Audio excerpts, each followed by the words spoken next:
Hello everyone. So today we're going to have a look at the NX-8.8 JTS microphone. So this is a condenser microphone, which is interesting. It's in the shape, of course, of a dynamic microphone, but it's a condenser microphone. So I'll explain what that means in a few seconds. But first we'll just have a look at the packet, and I'll open it up and see what's inside.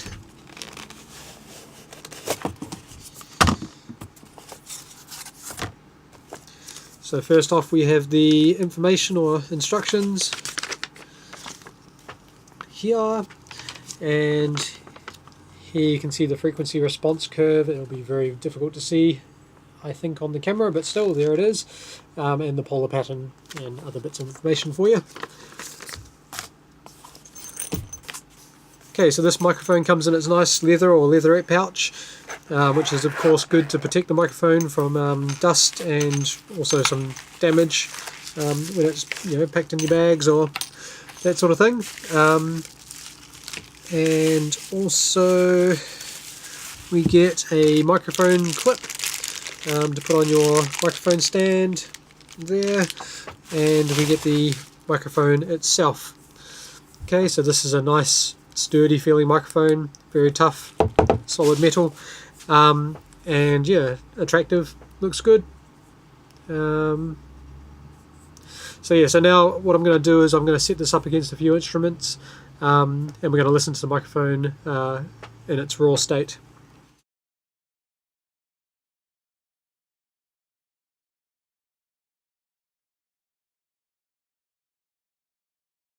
Okay, so this is a voice demonstration of the NX-8.8 from JTS.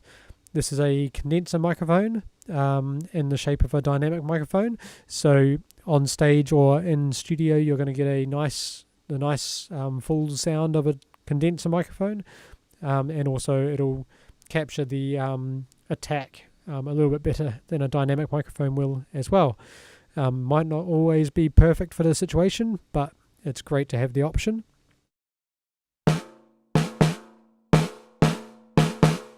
So now I'll demonstrate the polar pattern of the microphone with this shaker, and you'll hear how where the microphone loses volume and where it's got its main pickup point for this particular polar pattern.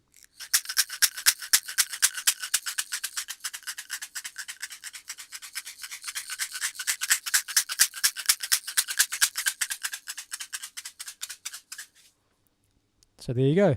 Good rejection at the back, picks up nice and clear all around the front. So it will work pretty well in a project studio and hopefully not pick up too much room sound from behind. So yeah, good option for a condenser microphone.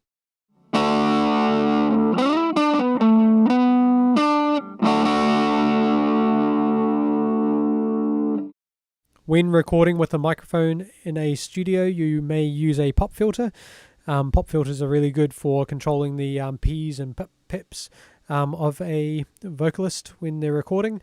A negative is it can dull the sound a little bit, but a positive is that it'll protect the microphone from moisture from the breath, from damaging the microphone itself.